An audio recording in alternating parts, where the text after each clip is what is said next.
whale. We didn't see a gray whale. We didn't see a blue whale. We didn't see Moby Dick, the great white whale. So a very large man with a very bad sunburn. So I took pictures of him. Like, I'm getting pictures of something on my vacation. If I can't get pictures of barnacles, I'm going to get pictures of blisters. We pulled into the dock. Captain came on the radio and said, well, sorry, folks. Sometimes you see them and sometimes you don't. But gosh, we sure have enjoyed you on board the Migration 7 today. You save your ticket stubs. We'll be happy to take you back out tomorrow morning. I thought, who's going to take them up on that offer?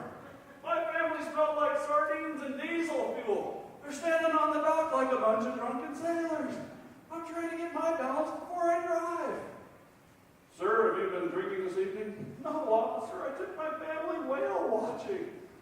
I'm going to have to write you a ticket for swerving back there. Fine, I'll trade you tickets. Because I'm not going to use these again. I'm going to take my family to SeaWorld, where you're guaranteed to see a whale. And it's a killer whale that does flips in the air. You can't beat that. But those whale watching guys, what a business, huh? Sometimes you see them and sometimes you don't. I'm out $126. I started thinking I should do that where I live. Take people out in the forest. Bigfoot watching. There's a deer, there's a tree, there's a squirrel, there's the rain, and up, that's our time. Well, sometimes you see them and sometimes you don't, folks. Save those tickets, that'll be happy to take you back out in the mud again tomorrow in the back of the old Ford truck. I have a theory about Bigfoot I'd like to share with you. Bigfoot, Sasquatch, whatever. See, I think Bigfoot is nothing more than just a big, hairy, two-legged alien Shih Tzu dog that ran away from the UFO RV when they let him out to take a pee. Every time you see a picture of Bigfoot, he's standing behind a tree. It's like, man, can a dog get privacy? I'm convinced that one of these days somebody's going to find a collar about this big. You can have a little tag on it that says FIDO. And on the back, if found, return to Area 51. I bet my wife a buck a while back over something stupid, too. But she's like, you want to bet? I said, yeah, I'll bet you, honey. She says, how much you want to bet? I said, I'll bet you a buck. Well, I should have bet her 20 because I ended up winning the bet. Guys, that doesn't happen very often, does it? So the next time she cashed my paycheck, I said, hey, where's my money? Like, what money? I said, I bet you a buck. I won. So she gives me the buck. She says, don't spend it all in one place. I'm like, don't tell me where to spend my money. Spend my money anywhere I want to. Well, that buck was burning a hole in my pocket. So I went down to the Dollar Tree. I busted through the doors and said, let's party, people. I bought a bag of Funyuns. Funyuns are on me, folks. Tonight I'm the Funyun guy.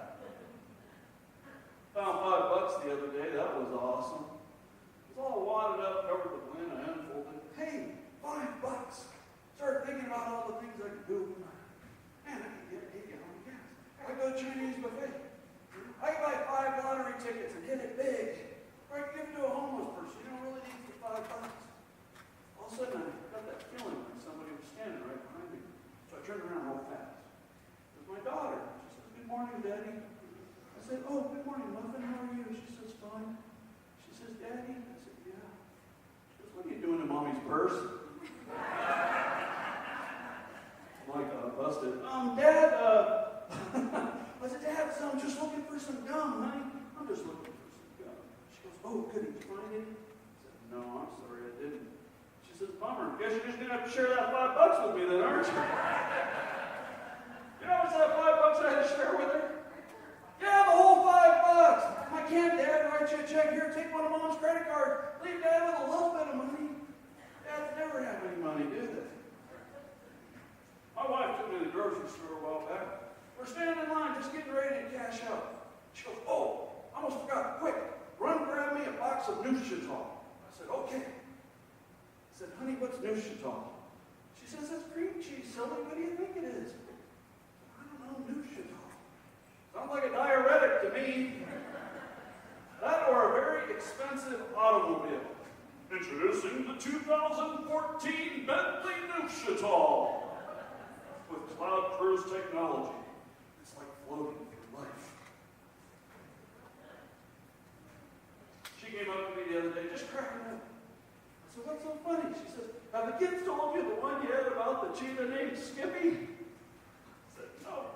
She goes, okay, well, it's like this running joke we've got together, you know? I said, that's all I need to know. That's funny. I wrote that down. But I was trying to come up with a joke the other night, just for this show. I'm sitting in the big chair in the living room. It's after midnight. And I was tired. And I was getting frustrated. I'm like, God, why can't I think of something? Just then a fly flew into the ceiling fan. And then it hit me. I'm like, oh, that's funny. So I'm running into the back room. I said, honey, I came up with a joke for the show. She's like, oh, that's great, baby. Can you tell me tomorrow? I'm really tired. Okay. She doesn't come to bed soon. Okay. She goes, what's that on your forehead? I said, that's the joke. That's what I'm trying to communicate with you. They say you should communicate more. I was reading one of those books that my kids got, funny facts books.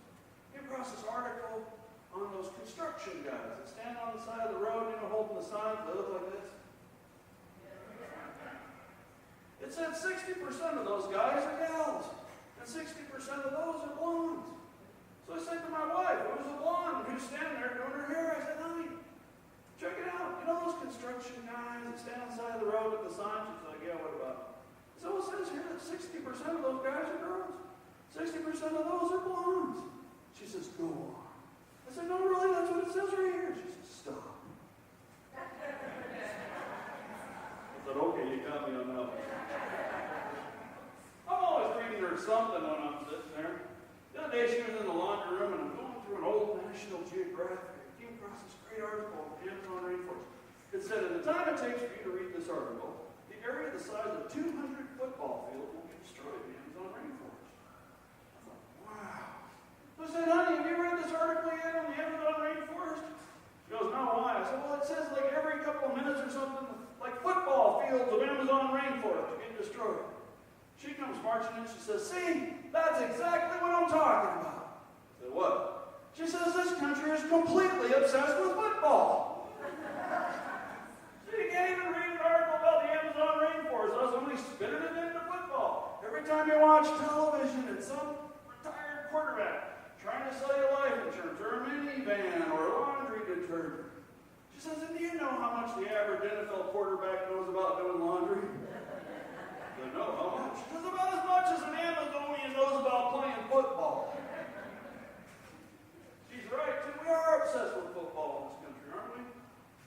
I think it has something to do with cheerleaders and chicken wings myself. That's why I watch it. But there are those who would argue that it's all about Chevy truck commercials. So if you think about it, Chevy truck commercials are the reason why millions of people integrate to this great country every year. Love them in. Come here to watch them. See these cowboy men on television? He worked on a farm, make enough money by a brand new Chevy truck. Then full of big boulders, drive through a river and jump off a small cliff. I'm telling you, everybody in America rich. It's true, too, we are. Folks, if you have running water, you're rich.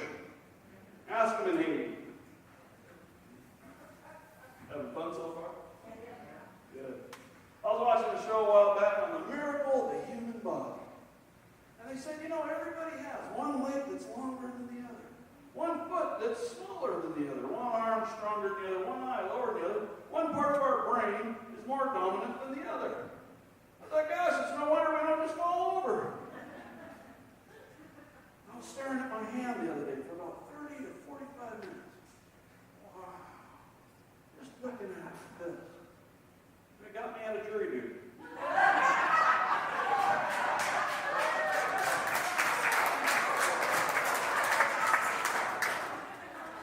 The lawyer's like, Your Honor, I think we can let this one go in.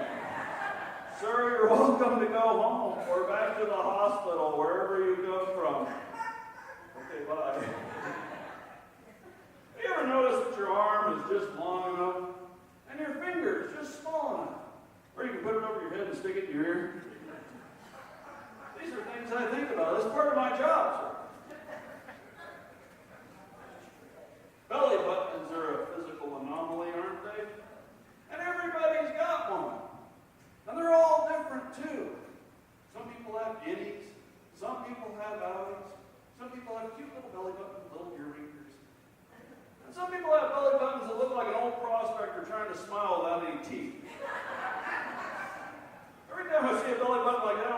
corncob pipe in the thing. And ear hair? What is the deal with ear hair? And how come the second that a man starts losing his hair, he starts growing ear hair? Is that so he can comb it over? I was looking in the mirror the other day and I had this hair growing out of my ear like this. I said, not my fat ear, but my skinny ear. Oh, what is that? My daughter's in the other room. She says, what's the matter, Daddy? I said, honey, I got this huge hair growing out of my ear. She goes, Mom, Dad's turned into a werewolf. My son starts running down the hallway. I want to see, is it gross? Everybody has something funny about them physically. See, I have finger toes. You know what those are? That's when the toe next to your big toe is bigger than all your other toes. Looks like a finger. Which comes in handy if you need to pick up your car keys. When you're sitting at the dinner table and the fork falls off and you happen to be wearing flip-flops. The funny thing is one of my finger toes is bigger than the other. I was looking at it the other day and I thought, gosh, between that and my big fat ear, it's no wonder I don't just fall over. You guys are looking good tonight. I'm feeling good. What do you think of my new jacket? You like my new jacket? I'm wearing my new jacket. A friend of mine said, that's a nice jacket. Is that Italian? Is that Armani? I said, no, this one's Salvation Army. It's like Armani, only cheaper. But folks, I am a thrift store junkie, certified. I love shopping at thrift stores. Because thrift store shopping is fun, isn't it? Because you can buy things at thrift stores you just can't buy anywhere else. Like a table with 3 chairs. Or a quilt made out of underwear. You know, the cowboy guy with the flap. If you get hot, you just unbutton up the flap. You tell Terry. Or a Barbie with flat top and a few hairs. It's new mullet Barbie. It comes in a camo and plaid. Your daughter's going to love it. If you need a fish tank for your kids' iguana, thrift store. If you need a Herb Albert and the Tijuana brass record to top off your collection, you will find one at a thrift store. The other day, I found a 100% virgin acrylic sweater. You're not going to find that at Target. Well, that's what it's all about. It's about finding the treasure, isn't it? The other day, I think I found it. A chrome-plated plumber's helper with a sucker cup on one end of the stick and a corkscrew on the other. I thought this has got to be the only tool ever made in America for both drinking and plumbing problems. The only problem is, where do you store something like that? You keep it next to the pot, or you rinse it off with the bowl and stick it in the kitchen drawer. I thought, maybe this Christmas my wife will let me put it up in the window next to our leg lamp. Start a new Christmas trend, right? I buy everything at the thrift store. Everything except my underwear. I get my underwear down to clothes. I get the heavy-duty canvas kind with the blue lettering. It says, let's build something together.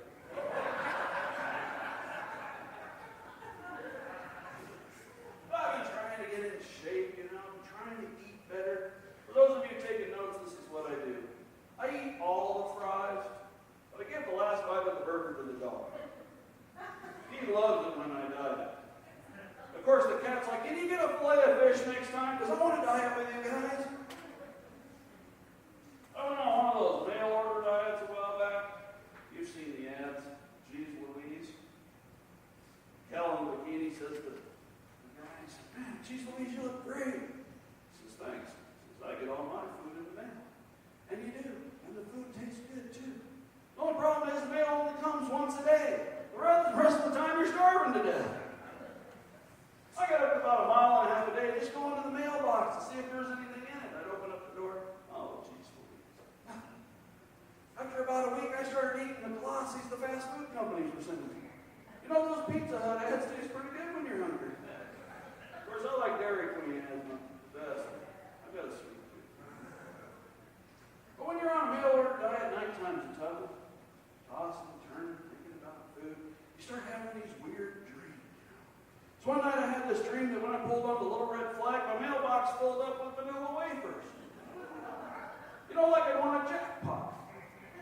Only when I opened the door, it wasn't a jackpot, it was Jack Black sitting on the pot, eating a box of vanilla wafer. He looks at me, what are you doing in my bathroom? I said, what are you doing in my food dream? And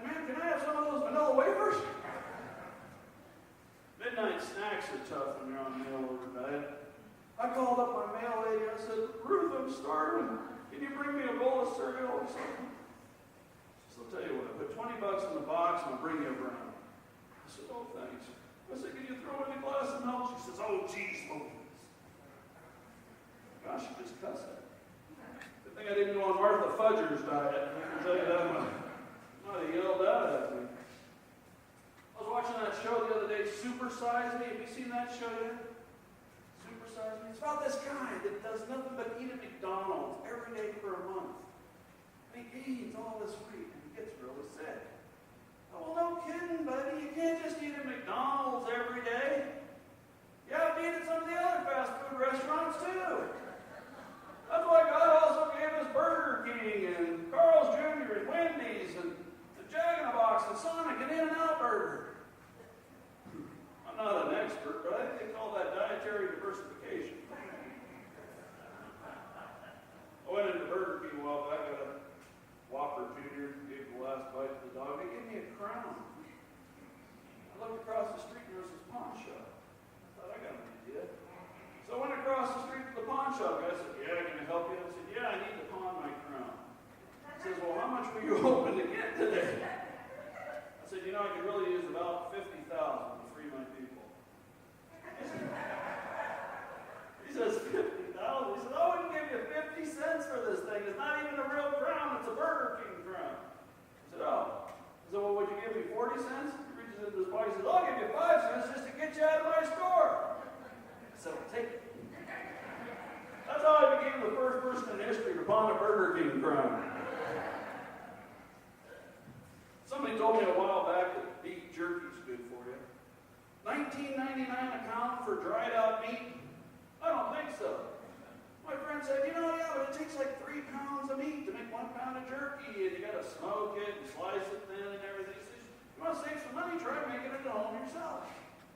I thought, that's a great idea. Think of the money I can save. How hard can it be to make beef jerky? First batch cost me about $15. Burned to a cinder on the barbecue when I went in to get a beer. The second batch filled the whole house up with teriyaki smoke. My wife said, you didn't use a drip pan in my oven? For the third batch, I built a kiln in the backyard. I used her hair dryer. I turned it on at midnight, checked on it in the morning. The dryer was toast and the bear eating the meat. Like, there's got to be a better way. That's when I was given divine inspiration. I thought, bologna jerky. That's it, I'll make bologna jerky. And I'll dry it out on the dashboard of the truck. If you think about it, it's brilliant. Because bologna is made out of meat, and it's already sliced for you. And it's already smoke flavored. And think of the money I'd save. And like I said to my wife, honey, the smell will come out of the truck in a few weeks. Armor all will get those stains off. By the way, if any of you want a bag of bologna jerky, I've got 1 bag left. It's $13.99. No additional preservatives added. I've been trying to exercise, you know. If you can call playing golf exercise. But I love golf. What other sport is there out there where you can drive a car on somebody else's lawn with a beer in one hand and a club in the other? I've been playing golf my whole life.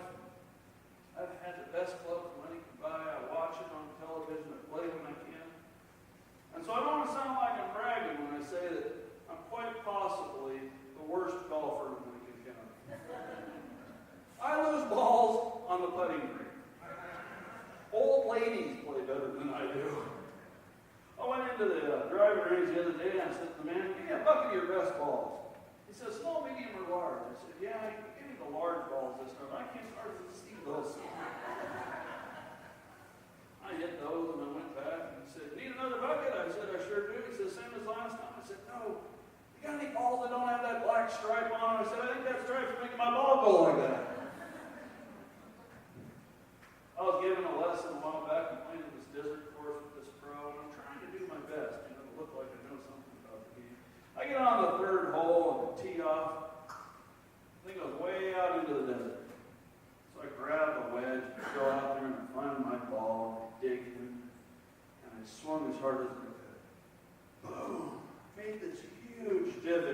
this explosion of dust and cactus particles flew into the air and then flew back in my face.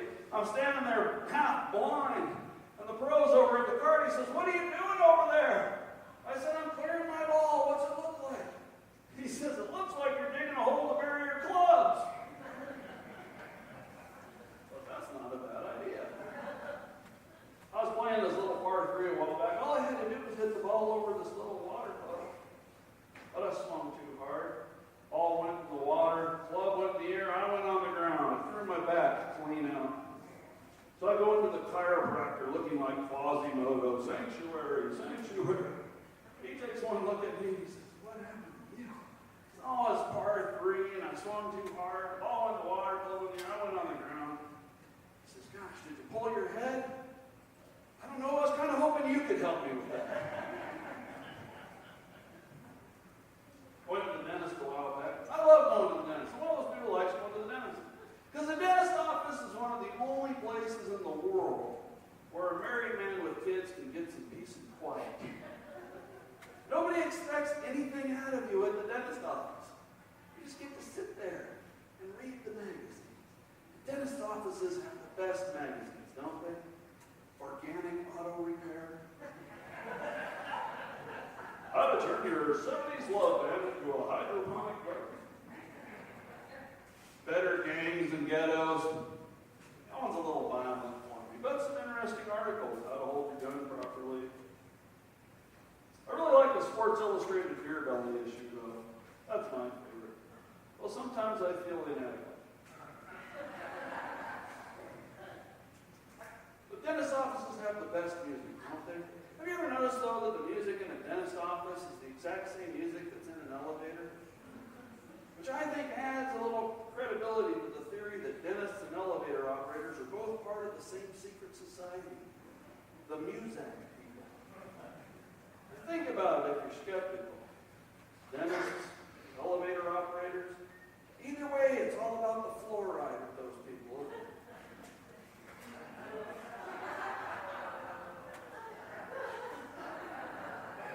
Well, my dentist has one of those 500-gallon, $5,000 fish tanks. It has the Aurora Borealis light. It has the seaweed that does Tai Chi. It has the skull rock and the treasure chest that fills up with bubbles. Boom. Boom. I could watch that all day. And he has all the good fish. He has the goldfish in there, the two that chase each other around the tank. He has the one that just piles rocks up, makes a big pile, and puts it back in the hole and piles them up again. He has the one goldfish with the weird eye. And the one that swims up to the glass and just kisses you. And he has all the little fish that swim around in the school. And they run away from the big, huge bulldog fish that swims around. Get out of my way. Get out of my way or I'll eat you. I'm going to eat you. And he's got them all afraid. And they go, run, run, run behind the skull rock. And they hide from the big bulldog fish. Well, it seems to me that sooner or later, they're going to run out of fish in that tank unless those little fish do something about that big fish. I was looking at it the other day, I thought, it's time for a fish tank revolution. It's time for the goldfish and the little fish to gang up against the bulldog fish. Make him have to cower behind the skull rock. Yeah, life's a fish, huh, friend? Eat plates like the rest of them. I was sitting in the chair, and the dentist comes in, and she just takes one look at me. She goes, "Oh, God. Ooh, that's awful." She says, "Jay, I'm going to go ahead and recommend you start lifting weights." I said, "Doc, is that really your professional opinion?" She says, "No, that's my personal opinion." I said, "Well, what's your professional opinion?" She says, "Root canal." I said, "Gosh, you sure are opinionated today." She says, "That's funny coming from a fat guy with holes in his teeth." I'm like, "Who's she calling fat? I've been eating cheeseburgers and playing golf and everything." I was hiking down a trail the other day, and this big pine cone fell on the path right behind me. I turned around, I looked up at the tree, I said, "Hey, I'm walking here." And of course, the tree was like, "Wasn't me, I'm just a tree." I said, "I know it was you." I said, "You do it again, I'm going to kick you in the root." Can't blame trees, though, for things like that. Because trees are magnificent creatures. You know, they're like whales or elephants, only they're stuck. They have to spend their whole life standing in one place. Well, if I had to do that, it would drive me crazy. So it's no wonder that they drop pine cones on forest creatures. They're bored. Trees just want to have fun.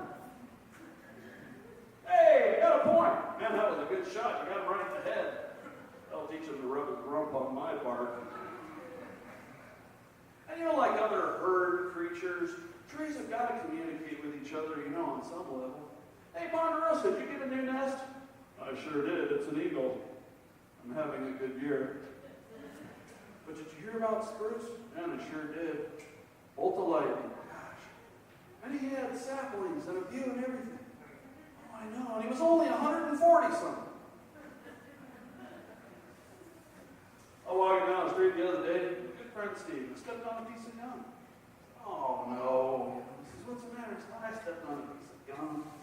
He goes, oh, well, that's better than getting a rock in your shoe. I said, oh, yeah, how do you figure? He says, well, because you can't reach a rock in your shoe. Well, that's so true. Wow, how do you know so much about things? I love intelligent people. You know, people that question, think, people who read, like librarians. I think librarians are some of the coolest people on earth. Because they're the keepers of our knowledge and our literature and our philosophy and our history. And like the oracle that lived at the top of the mountain of 1,000 stairs.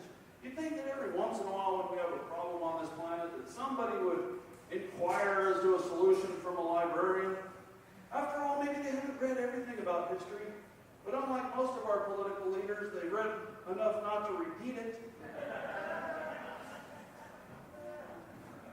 My neighbor was a high school librarian. Can you imagine doing that job? Sir, no skateboarding. Sir, no fire. Sir, get off the ceiling. Can you imagine how many times in her career she said, inside voices. Inside voices. I just echoed, inside voices. That would drive me crazy. But she said to me one time, you know what the toughest part of my job is? I don't know. What? And she says, finding the baloney. Finding the baloney. She says, yeah, the kids take it out of the sandwich, stick it in the book, put the book back on herself. I said, you got to be kidding. She goes, I wish I was. She goes, you know what that smells like after a couple weeks? I said, blood. She goes, well, the man who would be king starts smelling like the old man of the sea. I thought the other day, if I had a time machine, I'd like to go back in time and visit the ancient library of Alexandria. I'd walk the halls, look at the art on the walls, hold in my hand one of those scrolls, listen to the conversations of the scholars. Then I'd stand in the center of the biggest room and I'd say, I come from the future, where we have democracy and television, and where our kids learn everything they need to know from a purple dinosaur named Barney. Are there any questions? I've always been impressed, though, by the Dewey Decimal System, which, as we all know, was invented by Melville Dewey back in 1876. I was like, what inspired Melville's genius, anyway? Melville, what you doing out in that barn, boy? Well, I'm just organizing my books into a logical numerical system, Mom. Organizing your books? Son, you ain't got but 2 books. And that National Geographic with those naked Amazonians in it. You need to get on down to the mine, get a job with your pa, and do something important with your life. What if you had? I dated a librarian once. And boy, you hear all that stuff. Boy, when you date a librarian, she lets her hair down, takes those glasses off. It's like dating a romance novel. I said, no, it wasn't. It was like dating the grapes of wrath. Half Great Depression, the other half the Dust Bowl. I was lucky to get out of there with the furniture on the roof of my car. Smart people. Well, I understand smart cars. It ain't make no sense, does it? What is so smart about smart cars, anyway? I don't get it. To me, they look like little automobile oxymorons, you know, like jumbo shrimp or something. In fact, they look kind of like clown cars to me. Like something the Shriners would ride around in on a parade, right? Every time I see a smart car parked, I expect to see a bunch of circus people jump out of the thing, run around hopping their noses. The other day, my wife and I were driving down the road, and we see this monster smart car on the back of a big rig. I said, look at that, honey, it's a monster smart car. She goes, isn't that the stiffest thing you've ever seen? She goes, look at that fluorescent paint job with flames, those big fat tires, and gigantic shock absorbers. I'm like, I know, it's got a dragster engine and chrome exhaust pipes. She goes, yeah, but I'd drive it. I'm like, me too. That's a smart car. I'd drive that. I was thinking the other day, if computers crash, why do they keep putting them in our cars? Doesn't that seem like an accident waiting to happen to you people? And I remember that movie, 2001, A Space Odyssey. I don't want that kind of thing to happen to me. I don't want to go to put in a CD in my car that says, I'm sorry, Jay, we're not going to listen to Johnny Cash right now. Seems to be the problem, Car. I think you know what the problem is. What, you want to listen to Pink and Madonna again? We always listen to Madonna. You ever listen to something I want to listen to for once? I'm the one that's making the payments on you. Sit there arguing with your computer car. The door is ajar. The door is ajar. No, it's not. It's a door. Quit complicating the driving process. But they got computers and all kinds of cars that start themselves, cars that park themselves, cars with television sets in the headrest. In a lot of states, you're not allowed to talk on the cell phone, but you can watch cage fighting. No wonder we have road rage. I want to watch Dirty Harry. Get out of the way. I think, though, that what we need in cars now is coffee makers. Coffee makers in cars. How come you can't get a car with a coffee maker in it? See, I think that's when we arrive at the future, when Dodge merges with Dunkin' Donuts. Then when you get pulled over, you can offer the officer your license, registration, here, have a donut and a cup of coffee. Maybe you can get out of the ticket. Yeah, computers and everything. My son got a teddy bear for Christmas a while back. I had to program it before he could hug it. My daughter's little red wagon, GPS and anti-lock brake. Like there's a point to safety features, isn't there? And what's next? Motherboards and skateboards? The whole idea of skateboarding was to get away from your mother. Of course, that's why moms bought us the skateboards. Get us out of the house so we can watch their soaps. Okay, let's see who the guy with the eye patch is going to fall in love with today. Not her. Got infrared rump sensors on public toilets. Was this really so hard? It's like Hal staring at me. You put that little donut on there and you just turn around and it flushes it down. I'm not done with that yet. Give it back to me, little red light. Even my dog has a computer chip. I don't know why. He's never going to run away from home. He just sits around all day watching Animal Planet. The other day I come home from work, 4:30 in the afternoon. Newspapers in the driveway, his dog bowls upside down. I could tell he hadn't changed a car or taken a leak on anything all day. I go in the house, he's sitting there playing that Wii game with the poodles and the fire hydrant. I said, if you think, you're going to sit around without your collar on all day, like D-O-G-J-O-B, you understand me? He just looked up at me. Dude, you think it's a chain.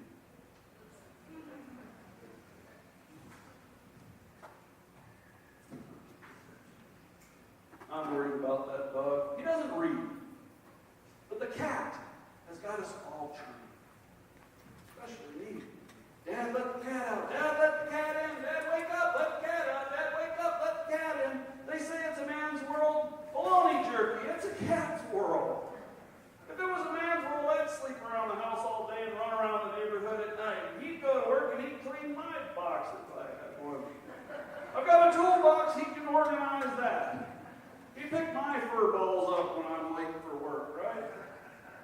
That's the way it's always been. It's the way it'll always be. Thousands of years ago in Egypt, they built great statues of kitty cats.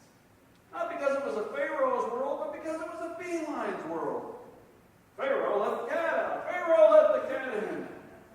You know why they were so obsessed with the afterworld? They were hoping someday they might get a little sleep. Mysteries of the Great Pyramids. It's no mystery. They were scratching posts for the Sphinx. We had the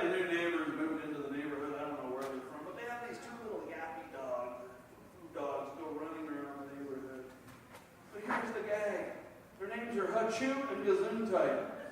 So every night it's Hachu, Gesundheit.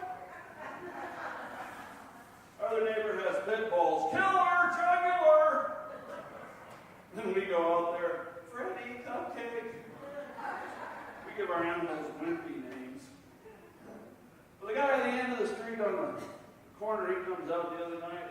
Genghis, go on! He doesn't have any animals. That's the name of his kids. I think one of them's a girl.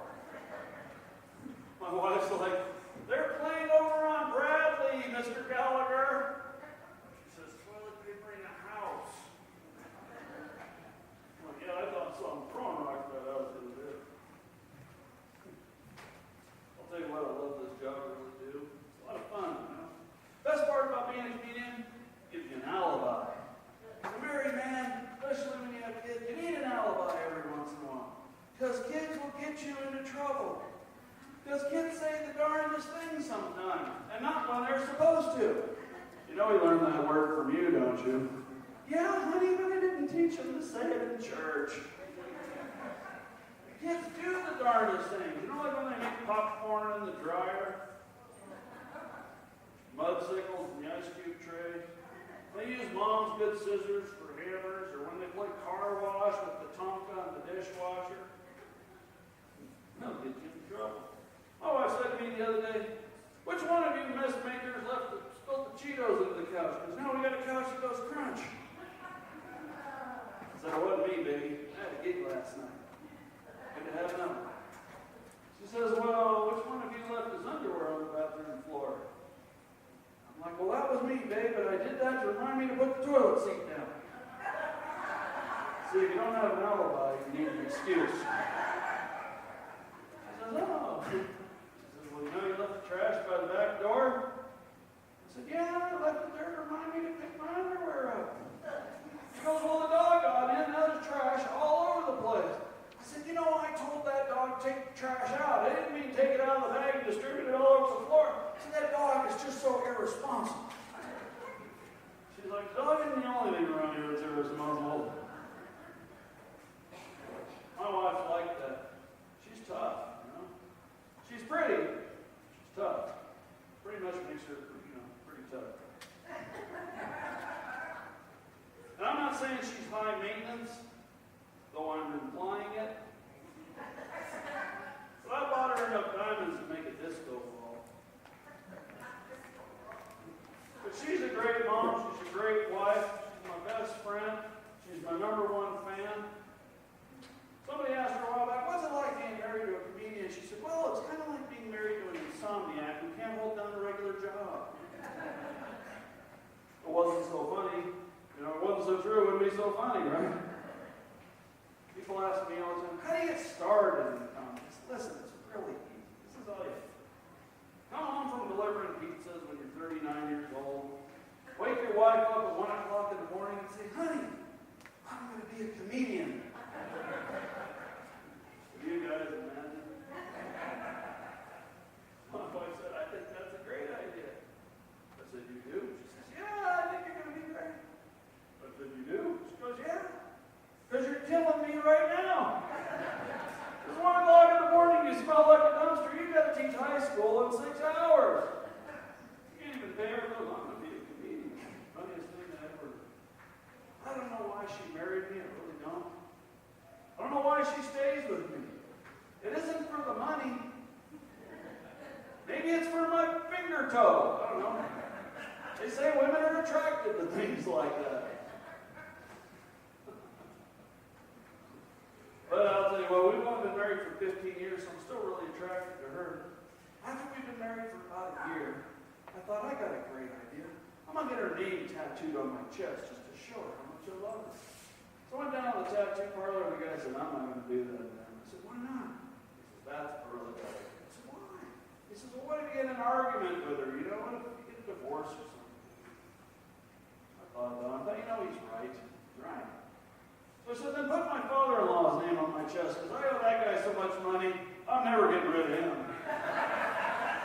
Our relationship is for life.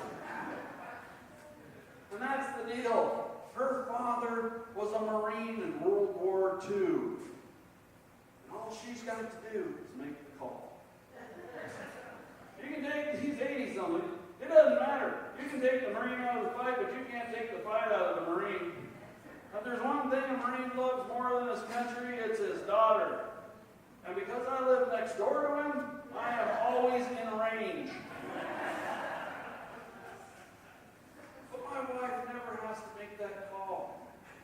Because I may be larger than life, but she can take me out with just a little attitude. But that's how the system works, right? You see, a man's muscles have never been a match for the words coming out of a woman's mouth. A man can stomp his feet. He can slam his fist. That's final, and I don't want to hear the other thing about it. And all she's got to say is, okay. And walk away. He says, that's right. He walks away. I won that argument. No man has ever won an argument with a woman. They never will. That's why women get their way. They get their way so that we can have our way. That's the way it's always been. That's the way it'll always be. And another thing. Women can do one thing that men can't do. I get grumpy walking around Walmart carrying a watermelon. She did it for 9 months with acid indigestion and a little human kicking her in the bladder. She enjoyed it so much, she did it again a couple years later. Well, anything that enjoys pain that much, I'm not messing with.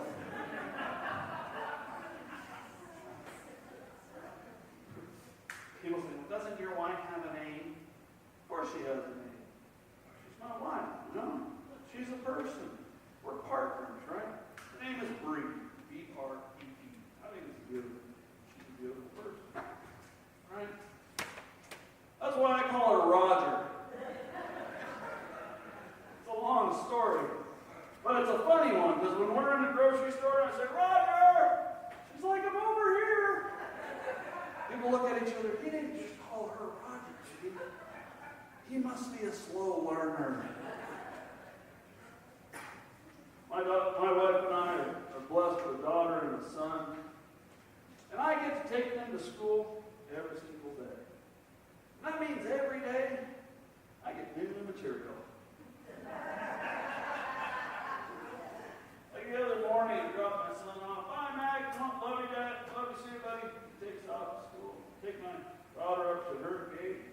She's just about ready to get out of the car, and this kid gets out of this SUV in front of me. SpongeBob backpack, kicks the door closed. As he's walking through the gate, I notice he's holding like a coffee cup. So I said, hey, honey, check it out. That kid over there looks like he's holding a cup of coffee. She's like, oh, yeah. That kid's a coffee drinker. She's like, he drinks coffee like a cop. Like, what does a 5th grader need with a cup of coffee in the morning? What's he got, a night job? He taking college classes? When I was a kid, we started our day with Fruit Loops and Bugs Bunny. This kid reads the Wall Street Journal and grabs a cup of Joe's. He's running out the door.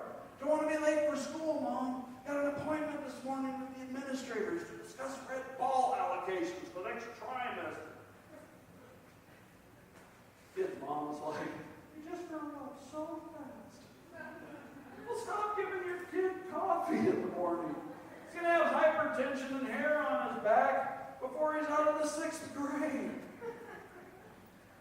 Kids these days, right?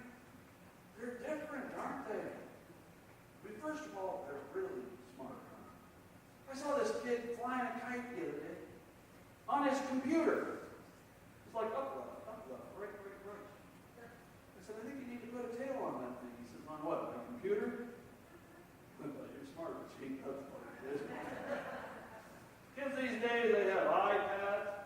The only time I ever got an iPad is I got hit in the face with a baseball. Coach took a sock off and said, here, the salt will hold the swelling to iPhones. We got ice cream cones at Thrifty's.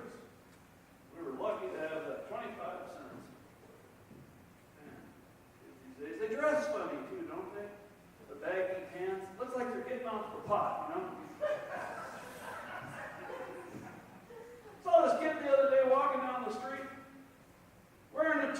t-shirt with nothing on it.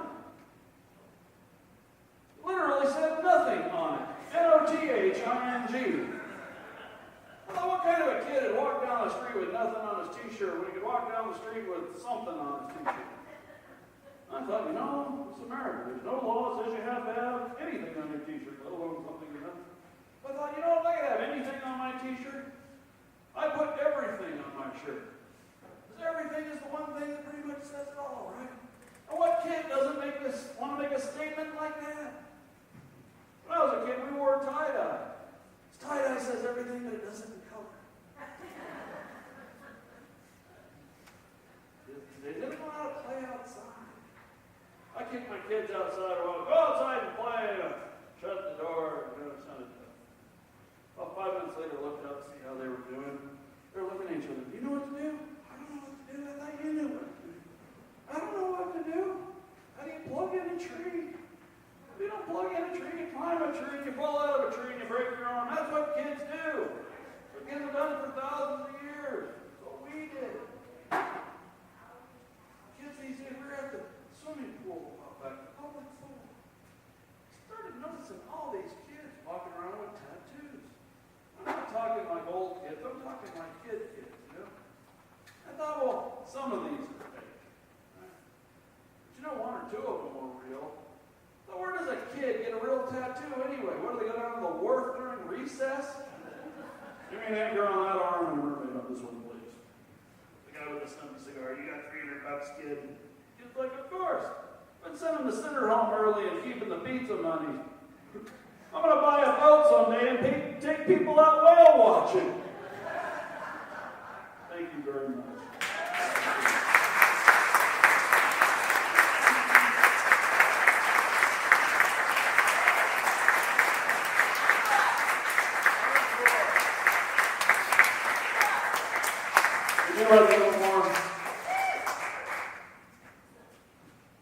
I read his article the other day. It says it's getting harder and harder for people to walk down the beach and find a sand dollar. Just to find one sand dollar. Well, that tells me fish aren't throwing money away in this economy either. The fiscal cliff. Everybody's talking about the fiscal cliff. What are we going to do about the fiscal cliff? Well, I've got a solution to the problem. Let's march a couple politicians off the fiscal cliff, and then let's put them on in charge of the economy for once. Because a mom can pay the bills, balance the checkbook, do the shopping, and use a coupon to save 10%. Show me a senator that can do that. Can't do it. It ain't make no sense, does it? You know what? I feel sorry for Silver. Silver's like, it ain't make no sense. Because every time Silver has an interview, they're like, well, Silver, you're certainly qualified. But what we're looking for is someone who's just a little bit more gold. Maybe if you were a little more gold. Silver's wife's like, well, maybe if you got that master's degree. Or maybe you should call my friend Priscilla. Priscilla Platinum. I think her husband works a lot with gold. Maybe he can find something for you. And poor Silver's like, oh, God, melt me down, turn me into a bullet so I can kill a werewolf and go out with some dignity. It's been great being here tonight. I'll tell you, I love the warehouse. It's better than performing down at the outhouse, I can tell you that. There's just one guy down there and you got to tell him jokes through the door. You know how hard it is to get audience feedback down there and stuff. Of course, if you ever heckles you just stick up against the door and put a snake through the window. Don't mess with the comedian. It's good to have a job. Jobs are hard to come by in this economy, aren't they? Especially good jobs. Like if you had a job, where they paid you real well and you really liked your boss and you look forward to going to work on Monday. Because I never had a job like that. I never even had a job where I look forward to going to work on Tuesday. Payday's a lot of fun though. Well, let's hear it for payday, huh? My neighbor said to me a little while back, he said, Jay, it's not what you know, it's who you know. I said, I know you. He says, yeah, but I've been a bum my whole life. I'm Like, I know, that's what I want to do too. I want to sit around all day and do nothing just like you. Like, teach me the ancient ways, oh master. Read an article in the paper the other day that said, unemployment is down. I thought, tell me about it. I've been unemployed. There ain't nothing more down than that. In fact, that should be the new slogan for Xanax, don't you think? Xanax. Because unemployment is down. Paper the other day talking about how big business hiring people to do their firing for them. But how does a person get a job like that? What makes one person qualified to fire 1,000 other people? What do they teach termination at Harvard now? I have a master's in termination. Determination? No, just termination. Determination is like a doctoral work. Oh, no, after I fire a few people, I'm going to go back. What do they have? Weekend seminars? How to win friends and fire them. I feel sorry for mannequins, though, in this economy. Because now they're getting outsourced to India. What does that say about our economy when we can't afford to pay mannequins an honest day's work for an honest day's wage? Well, there's still a lot of good jobs out there. You know, like being a NASCAR driver's ed instructor. Wouldn't that be a great job? Okay, Mrs. Martinez, we're going to take it up to 160, and then we'll be making the first La Izquierda.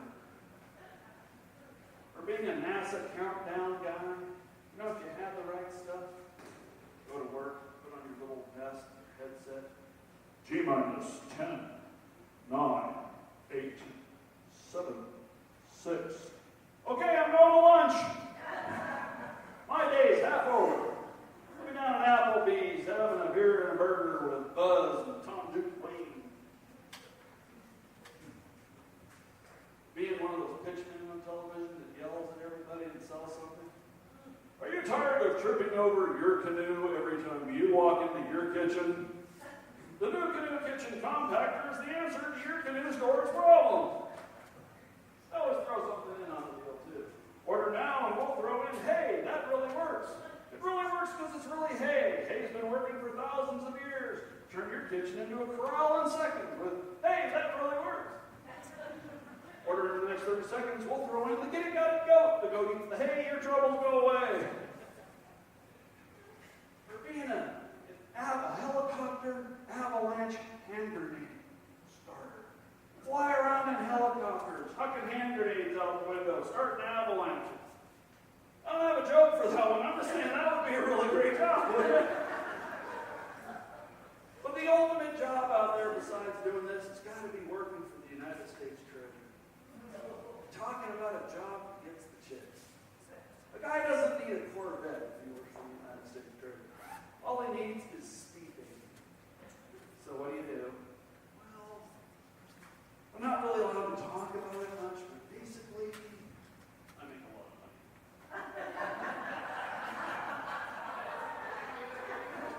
Well, really, out of curiosity, you know, what you were talking about? You know, about $50 million a day. I think I love you. I walked out of a gas station the other day and looked at my cell phone, the battery was dead. So I stopped this guy, you know, and I said, hey, friend, you have the time? He gave me this crazy look, you know, this crazy look. He says, I don't have the time, man. He says, nobody's got the time, man. He says, because you can't have the time, man. He says, because time's not a thing. He says, it's not a thing. It doesn't go bling, bling. It's not a ring. He says, it's immaterial. It's mathematical. It's philosophical. Thanks for your time, man. I got out of there. I thought the guy was going to go Dennis Hopper on me. And I've seen Apocalypse Now. That movie does not have a happy ending. We are living in some crazy times, aren't we? I saw this guy in the street the other day with one of those signs that says, the end is near. On the back it said, I'm out of beer. So I bought the guy a beer. He's like, thank God for Americans like you. Then he announced the world, I used to be one of the most powerful men in this country. Gosh, what happened? Dang term limits.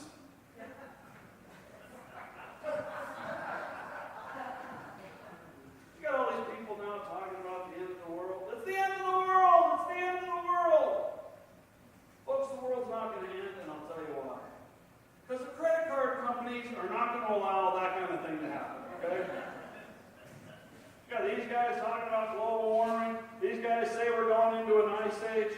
My wife doesn't know how to dress. I'm like, honey, wear the fur coat I got you at the swap meet and the capri pants. Where are those mud boots, too? Those things never go out of style, do they? I'll tell you what I'm worried about, though, and that's Y3K. Because Y3K is coming. Some of you say, well, it's 1,000 years away, Jay. Yeah, well, it's going to be here sooner than you think. And with all the new technology, they can grow an ear on the back of a rat now. What if we all live to see Y3K and it kills us? Well, I'm going to buy a cave. I'm looking for a cave, you know? We've got a real one. I'm looking for a cave. But I want a cave in a nice neighborhood, you know, in a sapient neighborhood. Like, I don't want to live around a bunch of Neanderthals. Can we borrow some fire? What happened to the fire I gave you last night? Eat on it. Stop pissing away your fire. And I don't want a fixer-upper either. Like, I don't want one with a bunch of bat guano that I have to shovel on the weekends. And no stalactites or stalagmites. I don't want to bump my head on one and trip over the other when I'm trying to make my way to the bottomless pit in the middle of the night. Thank you very much.